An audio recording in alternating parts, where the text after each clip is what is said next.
지금 당장 수술해야 합니다. 안 하면 생명이 위태롭습니다. 일본 여행 중 심장 발작을 일으킨 남편, 숨조차 제대로 쉬지 못하고 죽어갑니다. 본인이 30년 경력 독일 흉부외과 의사였기에 증상을 너무 잘 알아 더욱 괴로웠던 헬레네는 일본의 오진과 지연을 뒤로 한 채 급히 한국행을 결정합니다. 한국에 가자마자 남편의 병세는 심해져 가고 결국 극단적인 상황까지 마주하게 됩니다. 과연 30년 경력 독일 의사는 어떤 결정을 내렸을까요? 그리고 남편은 목숨을 구할 수 있을까요? 그 전에 구독과 좋아요는 이런 긴급 상황에 처한 사람들에게 생명을 구할 수 있는 귀중한 정보가 될 것입니다. 영상을 보시고 한국 의료진이 최고라고 생각하시면 최고라고 댓글로 남겨주세요.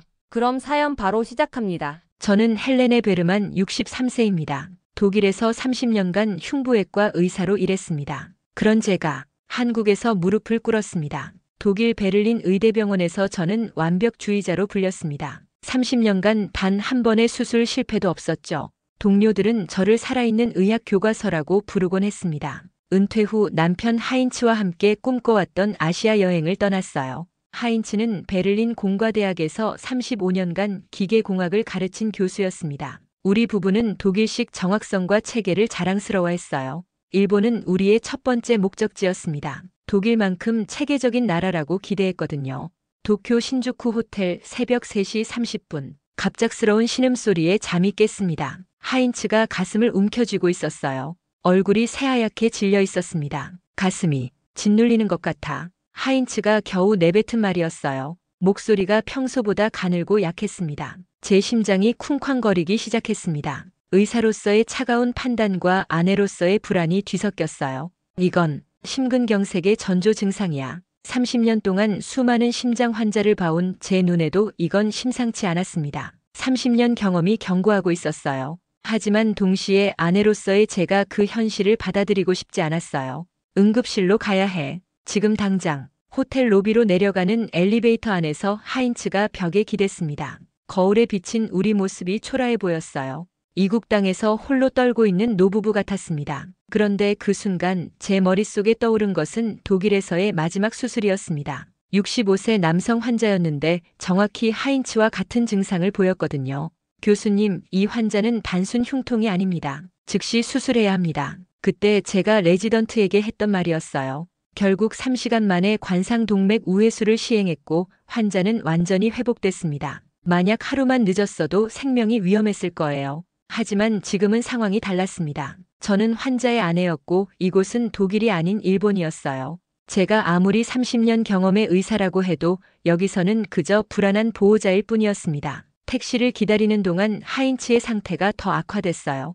호흡이 얕아지고 있었고 손이 차갑게 식어가고 있었습니다. 시간이 없어. 골든타임을 놓치면 의사로서 알고 있는 지식이 오히려 저를 더욱 불안하게 만들었어요. 심근경색은 증상 발생 후 90분 이내에 치료해야 하거든요.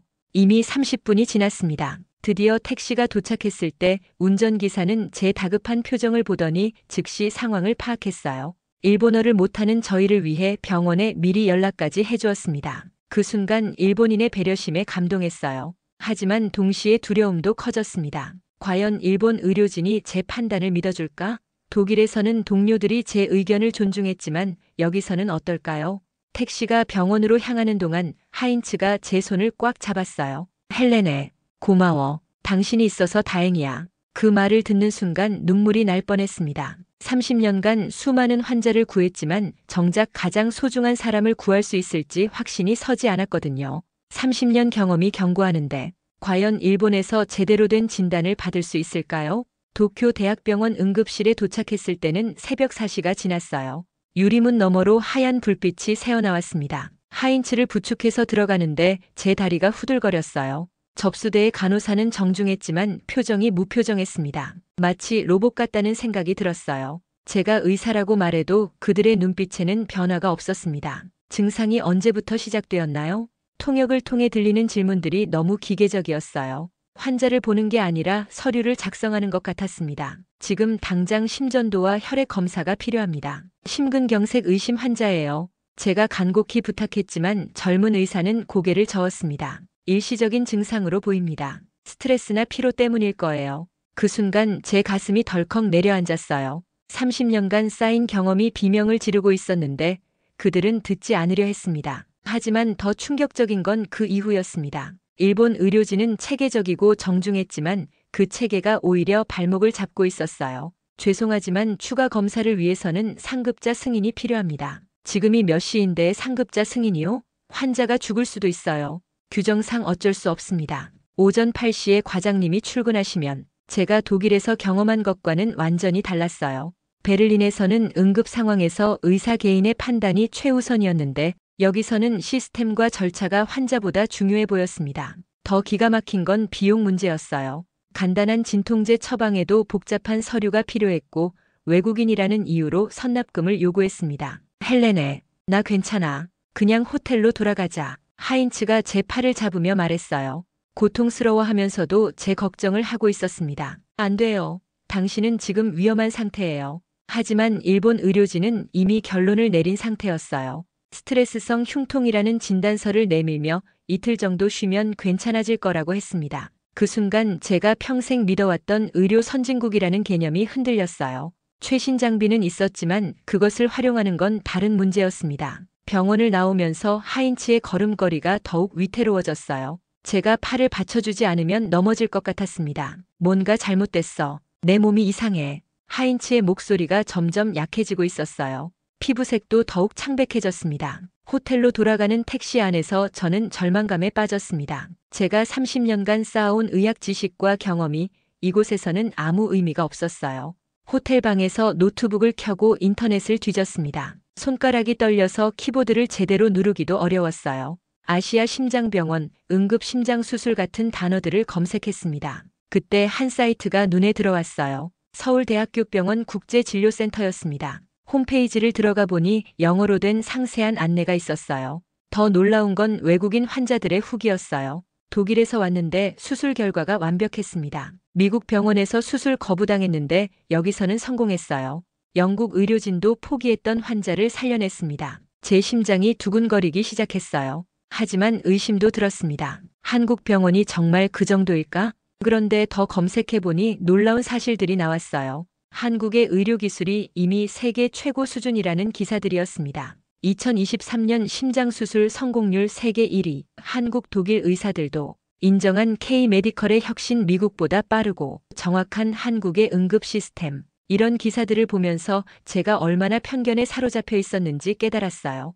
독일 의료계에서 일하면서도 한국 의료에 대해서는 거의 몰랐거든요. 특히 눈에 띈 건 외국인 환자 만족도 조사였어요. 한국이 일본, 싱가포르를 제치고 아시아 1위였습니다. 비용은 독일의 절반, 시간은 독일의 3분의 1이라는 데이터도 있었어요. 하인츠가 침대에서 또 신음했습니다. 가슴을 움켜쥐는 횟수가 늘어나고 있었어요. 더 이상 망설일 시간이 없었습니다. 국제진료센터 연락처를 찾아서 이메일을 보냈습니다. 영어로 상황을 자세히 설명했어요. 저는 독일 베를린 의대병원 흉부외과 의사입니다. 남편의 상태가 심각해서 긴급히 도움이 필요합니다. 일본에서 오진을 받았고 제 의학적 소견으로는 즉시 수술이 필요한 상태입니다. 이메일을 보내고 나서 불안했어요. 답장이 올까? 외국인 환자를 받아줄까?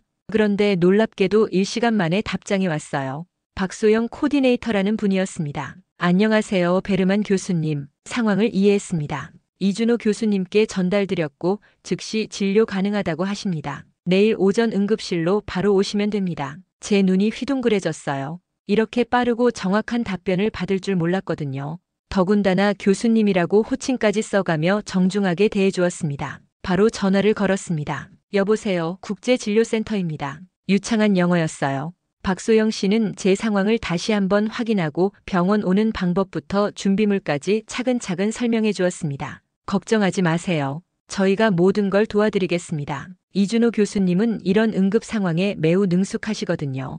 그의 목소리에서 따뜻함이 느껴졌어요. 마치 가족이 위로해 주는 것 같았습니다. 인천공항에 내린 순간 저는 깜짝 놀랐습니다. 공항 자체가 하나의 거대한 예술품 같았어요. 천장이 높고 시원했고 바닥은 거울처럼 반짝였습니다. 출입국 심사대로 가는 길에 자동보도가 끝없이 이어져 있었고 곳곳에 영어 안내판이 선명하게 붙어 있었어요. 심지어 한국어, 영어, 일본어, 중국어로 동시에 안내방송이 나왔습니다. 입국 심사를 받을 때 직원이 영어로 물어봤어요. 방문 목적이 어떻게 되세요?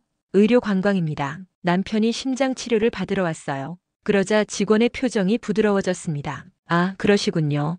빠른 회복되시길 바랍니다. 단순한 인사말이었지만 진심이 담겨 있다는 걸 느꼈어요. 일본에서는 느낄 수 없었던 따뜻함이었습니다. 하지만 진짜 놀라움은 그 다음부터였어요.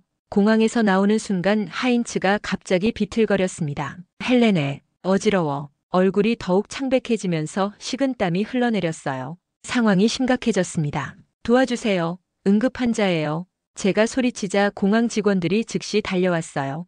의료진 호출하겠습니다. 119에 연락드릴게요. 놀랍게도 공항 내에 응급의료팀이 상주하고 있었어요. 2분 만에 의료진이 도착해서 하인츠의 상태를 체크했습니다. 혈압이 많이 떨어져 있습니다. 즉시 병원으로 이송해야겠어요. 영어로 상황을 설명해주는 응급구조사의 전문성에 놀랐어요. 어느 병원으로 가시나요? 서울대학교 병원이요. 이미 예약이 되어 있어요. 알겠습니다. 바로 연락드리겠습니다. 그 자리에서 즉시 병원에 연락을 취해 환자 상태와 도착 예정 시간을 알려주었어요. 이런 체계적인 응급 시스템을 독일에서도 본 적이 없었습니다. 구급차가 도착했는데 내부가 마치 작은 병원 같았어요. 최신 장비들이 가득했고 모든 게 깔끔하게 정리되어 있었습니다. 걱정하지 마세요. 서울대학교 병원은 정말 좋은 병원입니다. 구급대원이 저를 위로해줬어요. 그의 눈에서 진심이 느껴졌습니다. 구급차 안에서도 계속 모니터링을 했어요. 산소 마스크를 씌우고 심전도까지 찍었습니다. 이동 중인 구급차 안에서 이런 정밀한 검사가 가능하다니요. 더 놀라운 건 구급차 내부의 통신 시스템이었어요. 병원과 실시간으로 연락하며 환자 상태를 공유하고 있었습니다. 서울대병원 응급실 심장 환자 이송 중입니다. 63세 남성 흉통 호소, 혈압 9060, 맥박 불규칙. 이런 세밀한 정보 전달을 들으면서 한국의 응급 시스템이 얼마나 발달되어 있는지 실감했어요. 서울 시내를 지나가면서 창밖 풍경도 인상적이었어요. 고층 빌딩들이 빼곡히 서 있었고 도로가 정말 넓었습니다. 무엇보다 거리가 깨끗했어요. 독일에서 오셨군요. 한국 어떠세요? 구급대원이 물어봤어요. 생각보다 훨씬 체계적이네요. 특히 응급 시스템이 놀랍습니다. 감사합니다. 저희가 자랑하는 부분이거든요. 그분의 말에 근거 없는 자신감이 아니라 진짜 자부심이 느껴졌어요. 15분 만에 병원 도착. 마치 저희를 기다리고 있었던 것처럼 의료진들이 준비되어 있었습니다. 서울 아산병원 응급실 입구에 의료진들이 대기하고 있었습니다. 마치 저희를 기다리고 있었던 것처럼요. 베르만 교수님이시죠? 이준호 교수님께서 대기하고 계십니다. 간호사가 영어로 말했어요. 목소리가 차분하고 따뜻했습니다. 하인츠를 응급실로 옮기는 과정이 정말 신속했어요. 여러 의료진이 동시에 움직였는데 마치 오케스트라처럼 조화로웠습니다. 각자 자기 역할을 정확히 알고 있는 것 같았어요. 심전도 먼저 찍겠습니다. 혈액 검사도 즉시 진행하고요. 간호사가 설명하면서 동시에 여러 검사를 진행했어요. 손놀림이 정말 빠르고 정확했습니다. 잠시 후 이준호 교수님이 나타났어요. 생각보다 젊어 보였는데 눈빛이 매우 예리했습니다. 베르만 교수님 안녕하세요. 상황을 이해했습니다. 그의 영어가 매우 유창했어요. 발음도 정확했고 의학 용어를 정확히 사용했습니다. 이준호 교수님과의 첫 대화에서 저는 깜짝 놀랐어요. 제가 독일에서 보낸 이메일 내용을 모두 숙지하고 있었거든요. 일본에서 스트레스성 흉통 진단을 받으셨다고 하셨는데 교수님의 의학적 소견으로는 심근경색 의심이시죠? 네, 맞습니다. 증상과 경과를 보면 저도 동감입니다. 지금 심전도 결과를 보니까 명확한 이상 소견이 보입니다. 그 순간 30년간 쌓인 제 의학적 판단이 드디어 인정받는 기분이었어요. 일본에서 무시당했던 제 경험이 여기서는 존중받고 있었습니다. 관상동맥 CT와 심장 초음파를 즉시 시행하겠습니다. 그리고 심장내과, 흉부외과, 마취과가 함께 컨퍼런스를 진행할 예정입니다. 이렇게 빨리 다학제 진료가 가능한가요? 저희 병원은 24시간 전문의가 상주하고 있습니다. 응급 상황에서는 모든 과가 협력합니다. 이런 시스템을 독일에서도 쉽게 보지 못했어요. 특히 야간 시간대에 이 정도 전문 의료진이 대기하고 있다는 것이 놀라웠습니다. 검사실로 하인츠를 보내고 기다리는 동안 박소영 코디네이터가 와서 자세한 안내를 해주었어요. 검사 시간은 약 1시간 정도 예상됩니다. 그 사이 보험 처리나 입원 준비를 도와드릴게요. 정말 감사합니다. 그런데 비용은 어느 정도? 걱정하지 마세요. 저희가 독일 보험사와 직접 연락해서 처리해 드릴 수 있어요. 국제진료센터에서 이런 업무를 전담하고 있거든요. 이런 원스톱 서비스에 또 한 번 놀랐어요. 일본에서는 모든 걸 제가 직접 해결해야 했는데 여기서는 전문 인력이 모든 걸 도와주고 있었습니다. 응급실 분위기도 인상적이었어요. 모든 직원이 바쁘게 움직이고 있었지만 소란스럽지 않았어요. 마치 정교한 시계 부품들이 돌아가는 것 같았습니다. 교수님, 혹시 커피나 샌드위치 드시겠어요? 오랫동안 기다리시게 될 것 같아서요. 간호사가 제게 물어봤어요. 환자뿐만 아니라 보호자까지 신경 써주는 모습이 감동적이었습니다. 복도에서 다른 환자 가족들과 대화를 나눴어요. 일본에서 온 할아버지, 중국에서 온 아주머니, 몽골에서 온 젊은 부부까지 정말 다양한 국가에서 온 사람들이 있었어요. 여기 병원 어떠세요?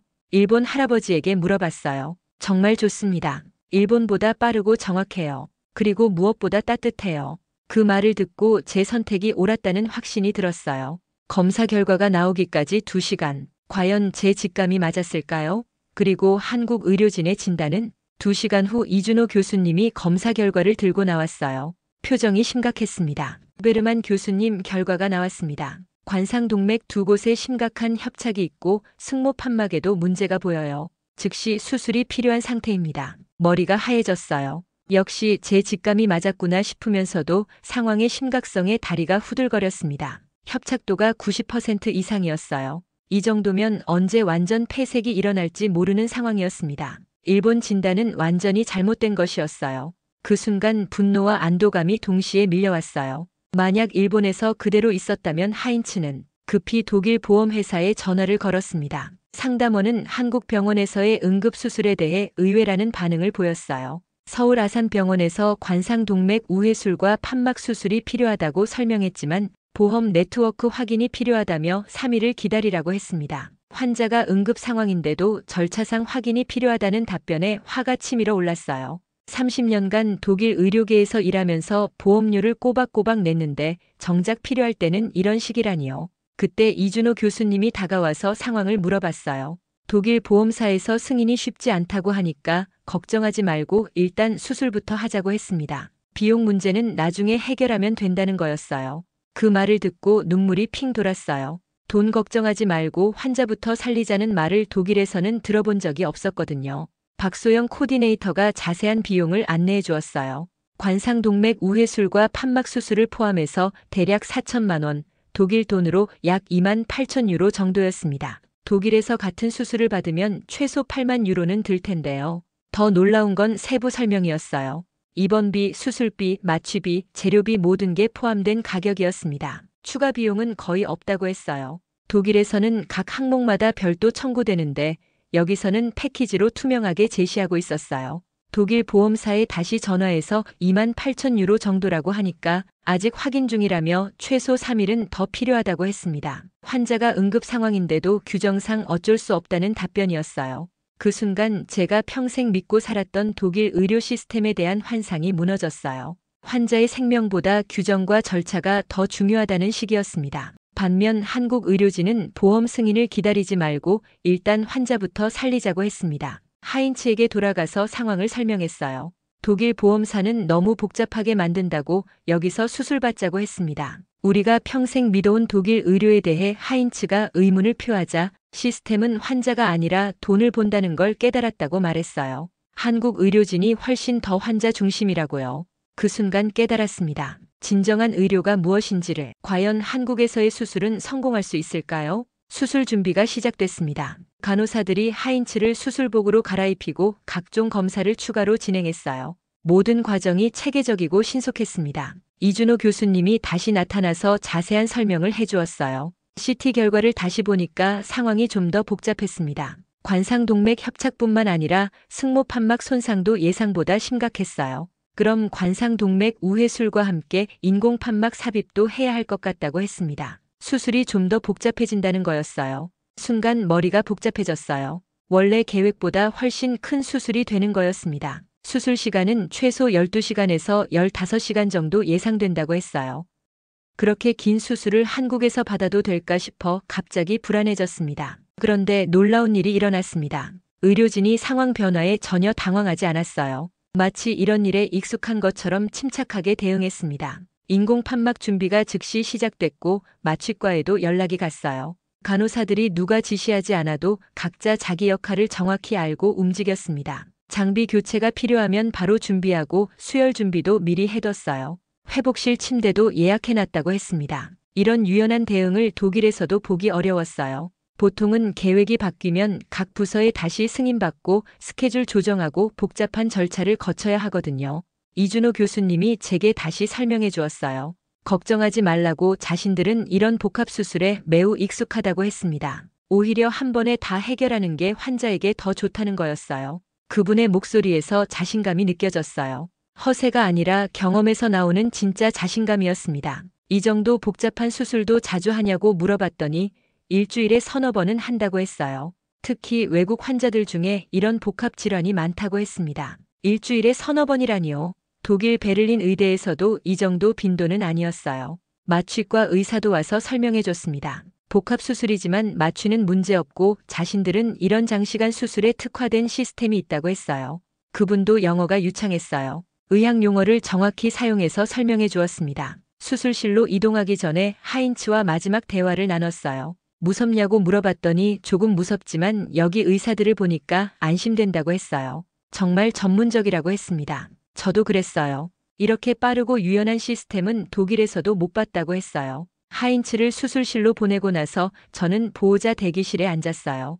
다른 가족들도 몇 명 있었는데 모두 조용히 기다리고 있었습니다. 1시간마다 간호사가 와서 수술 경과를 알려주었어요. 지금 관상동맥 우회술 진행 중이라고, 순조롭게 되고 있다고 했어요. 인공 판막 삽입 준비하고 있다고, 예상 시간대로 진행되고 있다고 했습니다. 이런 세세한 업데이트를 받을 줄 몰랐어요. 독일에서는 수술 끝날 때까지 소식을 들을 수 없는 경우가 많거든요. 더 놀라운 건 간호사가 영어로 설명해 준다는 거였어요. 제가 외국인이라는 걸 배려해 준 거죠. 혹시 필요한 게 있으면 언제든 말하라고, 커피나 샌드위치도 준비되어 있다고 했어요. 정말 세심한 배려였어요. 수술받는 환자뿐만 아니라 기다리는 가족까지 신경 써주고 있었습니다. 수술이 성공적으로 끝났습니다. 하지만 진짜 감동은 이제부터였습니다. 마침내 15시간 만에 수술이 끝났어요. 이준호 교수님이 지친 표정으로 나왔지만 얼굴에는 미소가 있었습니다. 수술이 성공적으로 끝났습니다. 그 말을 듣는 순간 눈물이 쏟아졌어요. 너무 오래 기다린 말이었습니다. 환자의 상태가 매우 좋고 회복도 순조로울 것 같다고 했어요. 이 정도로 완벽한 수술 시스템을 본 적이 없었어요. 상황 변화에 유연하게 대응하고 환자와 가족을 모두 배려하는 모습이 정말 인상적이었습니다. 수술이 끝나고 하인츠는 먼저 회복실로 옮겨졌습니다. 마취에서 깨어나는 동안 집중 관찰을 받았어요. 3시간 후 하인츠가 눈을 떴습니다. 목소리가 약했지만 또렷하게 제 이름을 불렀어요. 어떠냐고 물어봤더니 가슴이 시원해진 것 같다고 했습니다. 저는 순간 가슴이 뭉클했어요. 온몸에 관이 연결되어 있었지만 얼굴색이 수술 전보다 훨씬 좋아 보였습니다. 다음 날 하인츠는 중환자실로 옮겨졌어요. 중환자실은 각 병실이 개별적으로 분리되어 있었고 감염 예방 시설들이 완벽했습니다. 전담 간호사가 1대1로 24시간 케어해 주었어요. 각 침대마다 최신 모니터가 설치되어 있어서 심전도, 혈압, 산소 포화도, 체온까지 모든 게 실시간으로 측정되고 있었어요. 조금이라도 이상이 있으면 즉시 알람이 울린다고 했습니다. 중환자실에서 3일을 보냈습니다. 그동안 의사들이 하루에 3번씩 회진을 왔어요. 오늘 컨디션은 어떤지, 수술 부위 통증은 없는지 매번 세심하게 확인해 주었습니다. 간호사들도 정말 친절했어요. 제가 외국인이라서 언어 소통이 어려울 것을 걱정해서 번역 앱까지 준비해 두었더라고요.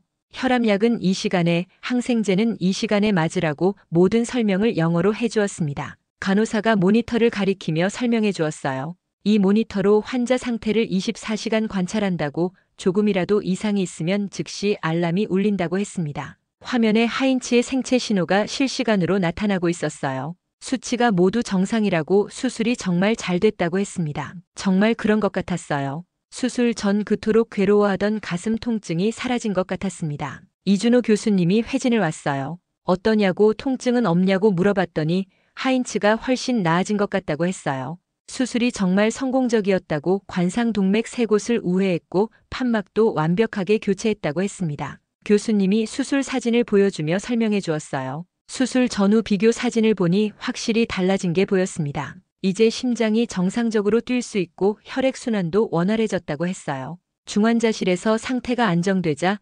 하인츠는 일반 병실로 옮겨졌어요. 개인실이었고 보호자용 침대도 따로 준비되어 있었습니다. 창밖으로는 서울 시내가 내려다 보였어요. 일반 병실에서는 본격적인 회복 과정이 시작됐습니다. 재활치료사가 매일 와서 하인츠에게 맞는 운동법을 가르쳐 주었어요. 너무 무리하지 말고 이 정도 강도로 천천히 하라고 했습니다. 재활 프로그램도 체계적이었어요. 단계별로 운동 강도를 높여가며 심장에 무리가 가지 않도록 조절했습니다. 영양사도 와서 지금 식사는 어떤지, 그리고 퇴원 후 식단 관리에 대해 자세히 이야기해 주었고, 심리 상담사까지 와서 수술 후 우울감이 없는지 확인해 주었어요. 수술 후에는 감정 기복이 있을 수 있으니 언제든 힘들면 말하라고 했습니다. 정말 전인적인 치료였어요. 몸뿐만 아니라 마음까지 돌봐주고 있었습니다. 3주간의 일반 병실 입원 기간 동안 정말 많은 것을 배웠어요. 매일 혈액 검사를 하고 심전도를 찍고 상태를 점검했습니다. 조금이라도 이상이 있으면 즉시 대응했어요. 혈압이 조금 높다고 약을 조절해보고 심박수가 불규칙하다고 하루 더 지켜보겠다고 했습니다. 이런 세심한 관찰과 조치가 계속됐어요. 한 달 후 드디어 퇴원 날이 왔어요. 이준호 교수님이 마지막 검진을 해주었습니다. 정말 완벽하게 회복되었다고 이제 퇴원해도 된다고 했어요. 퇴원할 때 간호사들이 모두 나와서 인사해 주었어요. 한 달 동안 돌봐준 분들이었습니다. 독일 가서도 건강하라고 다시 한국에 오실 일이 있으면 언제든 연락하라고 했어요. 병원비 정산도 투명했어요. 처음 예상했던 것과 거의 비슷했고 모든 항목이 세세하게 적혀 있었습니다. 이런 따뜻한 배웅을 받을 줄 몰랐어요. 눈물이 날 것 같았습니다. 한국에서 받은 감동을 평생 잊지 못할 것입니다. 이것이 진정한 의료의 모습이었어요. 하인츠의 심장이 다시 뛴 그날 저는 알았습니다. 의학이란 기술이 아니라 사람의 생명을 향한 따뜻한 결단이라는 것을요. 일본에서 좌절했고 독일에서 기다렸고 하지만 한국은 먼저 손을 내밀었습니다. 이 영상을 보고 가슴이 뜨거워지셨다면 감동이라는 댓글을 남겨주세요. 그리고 오늘도 누군가에게 희망이 되어줄 이야기를 원하신다면 좋아요와 구독으로 함께해주세요. 감동 내국자는 여러분의 마음에 불을 지피는 진짜 이야기를 전합니다. 본 영상은 개인 경험담이며 의료 조언이 아닙니다. 의료 결정 시 반드시 전문의와 상담하세요.